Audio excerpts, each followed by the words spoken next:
أعوذ بالله من الشيطان الرجيم. أعوذ بالله من الشيطان الرجيم. بسم الله الرحمن الرحيم. بسم الله الرحمن الرحيم. إن الله يأمر بالعدل والإحسان وإيتاء ذي القربى وينهى عن الفحشاء والمنكر والبغي إن الله يأمر بالعدل والإحسان وإيتاء ذي القربى وينهى عن الفحشاء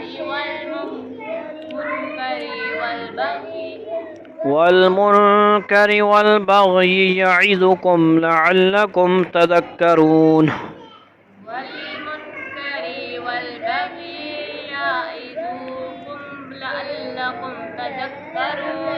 وأوفوا بعهد الله إذا عاهدتم ولا تنقضوا الأيمان بعد توكيدها وقد جعلتم الله عليكم كفيلا.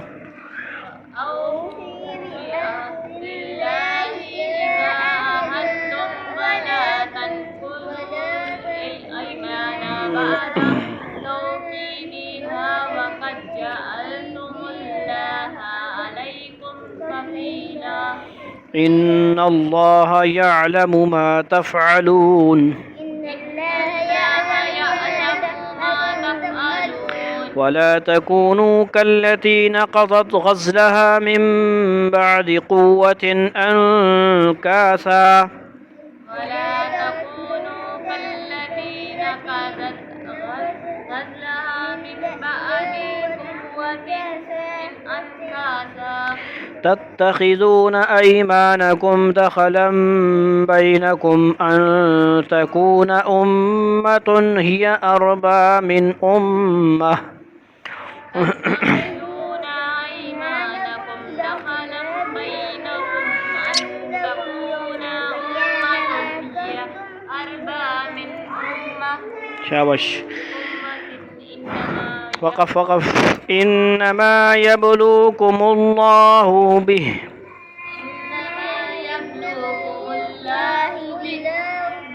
وليبينن لكم يوم القيامة ما كنتم فيه تختلفون.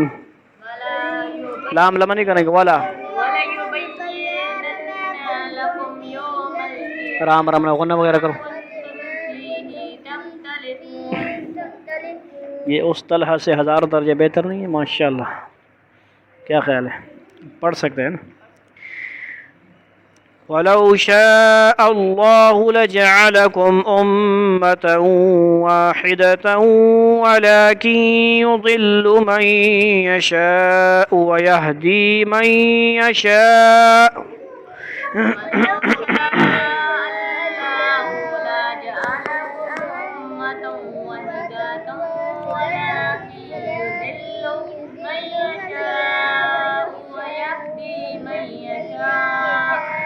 وَلَتُسْأَلُنَّ عَمَّا كُنْتُمْ تَعْمَلُونَ.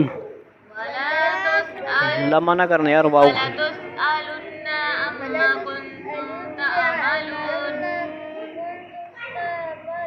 ما شاء الله. ولا تتخذوا أيمانكم دخلا بينكم فتزل قدم بعد ثبوتها وتذوقوا السوء بما صددتم عن سبيل الله.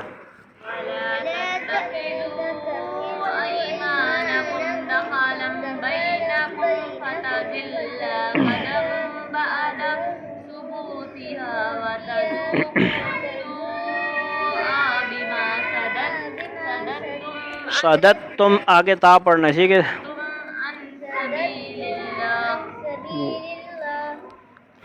وَلَكُمْ عَذَابٌ عَظِيمٌ. وَلَا تَشْتَرُوا بِعَهْدِ اللَّهِ ثَمَنًا قَلِيلًا.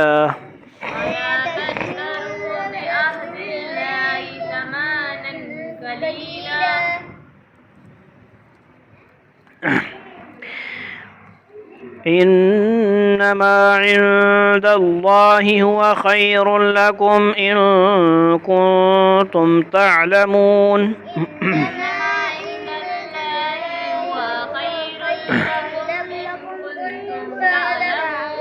ما عندكم ينفد وما عند الله باق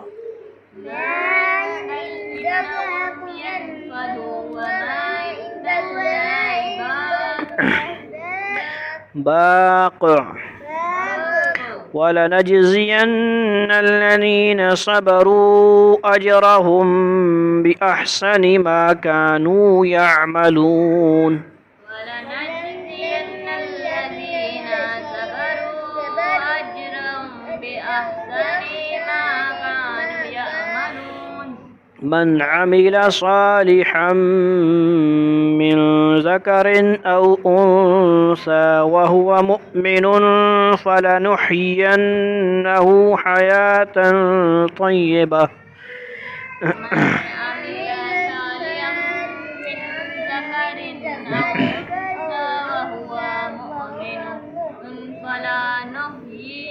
فلنحيينه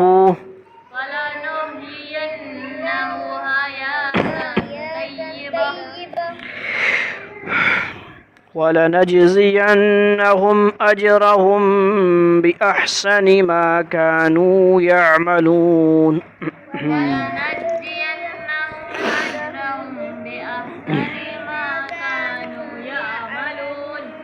فإذا قرأت القرآن فاستعذ بالله من الشيطان الرجيم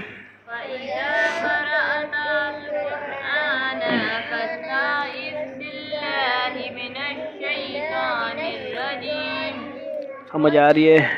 اعوذ باللہ جو ہم پڑھتے ہیں نا یہ حکم ہے، آگے انشاءاللہ آئے گا اس کا ترجمہ انشاءاللہ.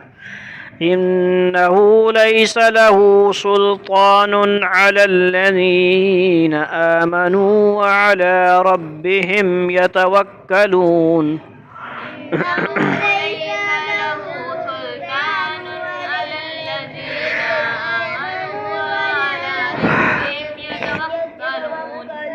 إنما سلطانه على الذين يتولونه والذين هم به مشركون.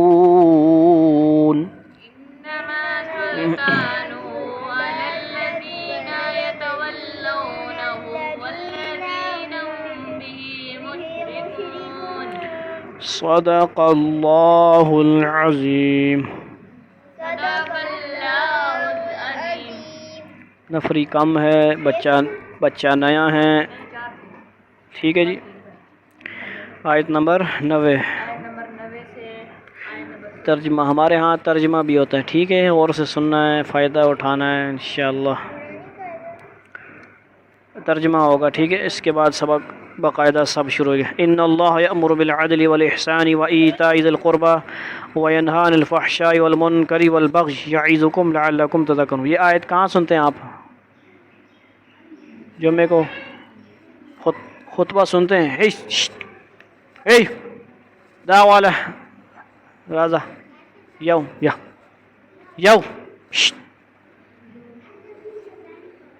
دا اس کو ادھر لے آرام سے. نعمان ایک کو ادھر لے. ادھر دیکھیں بھائی، بے شک اللہ انصاف کا، احسان کا اور رشتہ داروں کو ان کے حقوق دینے کا حکم دیتا ہے. ادھر دیکھیں، اور بے حیائی، بدی اور ظلم سے روکتا ہے. وہ تمہیں نصیحت کرتا ہے تاکہ تم نصیحت قبول کرو. Only one. یہ جمعے میں اکثر آیت سنتے ہیں، ٹھیک ہے. وَأَوْفُوا بِعَهْدِ اللَّهِ إِذَا عَاهَدتُّمْ وَلَا تَنقُضُوا الْأَيْمَانَ بَعْدَ تَوْكِيدِهَا وَقَدْ جَعَلْتُمُ اللَّهَ عَلَيْكُمْ كَفِيلًا إِنَّ اللَّهَ يَعْلَمُ مَا تَفْعَلُونَ. اور جب تم نے کوئی معاہدہ کیا ہو تو اللہ سے کیے ہوئے عہد کو پورا کرو اور قسموں کو پختہ کرنے کے بعد انہیں نہ توڑو. 7ویں سپارہ میں کیا آتا ہے؟ وَاحْفَظُوا أَيْمَانَكُمْ. اپنی قسموں کی حفاظت کرو. یہاں کیا فرمایا جا رہا ہے؟ اپنی قسموں کو نہ توڑو. جو قسمیں پکی ہیں، جو گناہ والی نہیں ہیں قسمیں، جو گناہ والی قسمیں ہیں تو پھر وہ توڑ کے کفارہ دو، سیدھی گال ہے. جب کہ تم اپنے اوپر اللہ کو گواہ بنا چکے ہو، تم جو کچھ کرتے ہو یقیناً اللہ اسے جانتا ہے. ولا تكونوا كالتي نقضت غزلها من بعد قوة أنكاسا تتخذون أيمانكم دخلا بينكم أن تكون أمة هي أربع من أمة إنما يبلوكم الله به ولا يبينن لكم يوم القيامة ما كنتم فيه تختلفون. ادھر دیکھیں کیا نام ہے. اور جس عورت نے اپنے صوت کو مضبوطی سے کاٹنے کے بعد اسے ادھیڑ کر اتار کر دیا تھا، اس جیسے نہ بن جانا کہ تم بھی اپنی قسموں کو توڑ کر آپس کے فساد کا ذریعہ بنانے لگو صرف اس لیے کہ کچھ لوگ دوسروں سے زیادہ فائدے حاصل کر لیں. اللہ اس کے ذریعے تمہاری آزمائش کر رہا ہے، اور قیامت کے دن وہ تمہیں وہ باتیں ضرور کھول کر بتا دے گا جن میں تم اختلاف کیا کرتے ہو. آپ بیٹھے ہیں دانش ادھر ساتھ. روایت میں ہے کہ مکہ مکرمہ میں ایک دیوانی عورت تھی. او بھائی صاحب توجہ کرنا آپ لوگ، کیا نام ہے یار؟ ایک دیوانی عورت تھی جسے خرقہ کہتے تھے. وہ بڑی محنت سے دن بھر سوت کاٹتی تھی. سوت کاٹنا سمجھتے ہو نا یار، وہ جس طرح وہ سوت کے کپڑے شپڑے بنانا یا کوئی. اور شام کو اسے ادھیڑ ڈالتی تھی. کیا دیوانی تھی نا، دیوانی ایسی ہوتی ہے نا، پیسے دے دو پھاڑ دے گی، کپڑے دو گے پھاڑ دو گی، اس کو عقل تو نہیں ہے نا. یہ عورت اس معاملے میں ایک ضرب المثل بن گئی تھی. جب کوئی شخص اچھا خاصا کام کر کے خود ہی اسے بگاڑ دے تو اسے اس عورت سے تشبیہ دے جاتی. کہتے ہیں خرقہ خرقہ. سمجھ آئیے؟ ایک بندہ خود ہی گوڑا بنا کے خود ہی پھاڑ دے، خود ہی کھڈا بنا لے، گھر بنا دے، پھاڑ دے، توڑ دے، گرا دے، تو کیا کہیں گے؟ خرقہ، پاگل، دیوانہ. یہاں یہ تشبیہ ان لوگوں کے لیے استعمال کی گئی ہے جو زور و شور سے کسی بات کی قسم کھا کر اسے توڑ ڈالیں. جھوٹی قسم کھانے یا قسم کو توڑنے کا مقصد عام طور پر کوئی نہ کوئی دنیا کا فائدہ حاصل کرنا ہوتا ہے. اس لیے فرمایا گیا ہے کہ اس معمولی سے فائدے کی خاطر ایسے گناہ کا ارتکاب نہ کرو. قسمیں توڑو نہیں. اگر گناہ والی قسمیں تو پھر کھاؤ نہیں اور اس کو پھر توڑو. ٹھیک ہے جی، سمجھ آئی نکال کوئی فائدہ حاصل ہو رہا ہے بات کا. وَلَوْ شَاءَ اللَّهُ لَجَعَلَكُمْ أُمَّةً وَاحِدَةً وَلَكِنْ يُضِلُّ مَن يَشَاءُ وَيَهْدِي مَن يَشَاءُ وَلَا تُسْأَلُونَ عَمَّا كُنتُمْ تَعْمَلُونَ. اور اگر اللہ چاہتا تو تم سب ایک ہی امت یعنی ایک ہی دین کا پیرو بنا دیتا، سارے دیوبندی بن جاتے. لیکن وہ جس کو چاہتا ہے اس کی ضد کی وجہ سے گمراہی میں ڈال دیتا ہے اور سارے اہل سنت بن جاتے ہیں، اور جس کو چاہتا ہے ہدایت تک پہنچا دیتا ہے. اور تم جو عمل بھی کرتے ہو تھے اس کے بارے میں تم سے ضرور باز پرس ہوگی. وَلَا تَتَّخِذُوا أَيْمَانَكُمْ دَخَلًا بَيْنَكُمْ فَتَزِلَّ قَدَمٌ بَعْدَ ثُبُوتِهَا وَتَذُوقُوا السُّوءَ بِمَا صَدَدتُّمْ عَنْ سَبِيلِ اللَّهِ وَلَكُمْ عَذَابٌ عَظِيمٌ. اور تم اپنی قسموں کو آپس میں فساد ڈالنے کا ذریعہ نہ بناؤ جس کے نتیجے میں کسی اور کا پاؤں جمنے کے بعد پھسل جائے، پھر تمہیں اس کو اللہ کے راستے سے روکنے کی وجہ سے بری سزا چکھنی پڑے اور تمہیں ایسی صورت میں بڑا عذاب ہوگا. اس کا کیا کہتے ہیں؟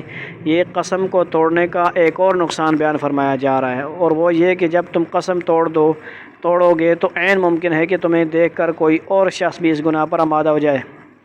ٹھیک ہے جی، پہلے تو اس کے پاؤں جمے ہوئے تھے، تمہیں دیکھ کر وہ پھسل گیا، تو چونکہ تم اس کے گناہ کا سبب بنے تو تمہیں دوہرا گناہ ہوگا. کیوں کہ تم نے اس کو اللہ تعالیٰ کے راستے سے روکا.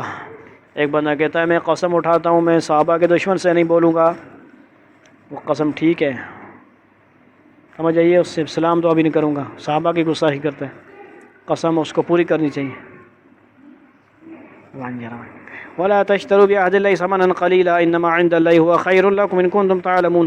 اور اللہ کے عہد کو تھوڑی سی قیمت میں نہ بیچ ڈالو، اگر تم حقیقت سمجھو تو اجر اللہ کے پاس ہے، وہ تمہارے لیے کہیں زیادہ بہتر ہے.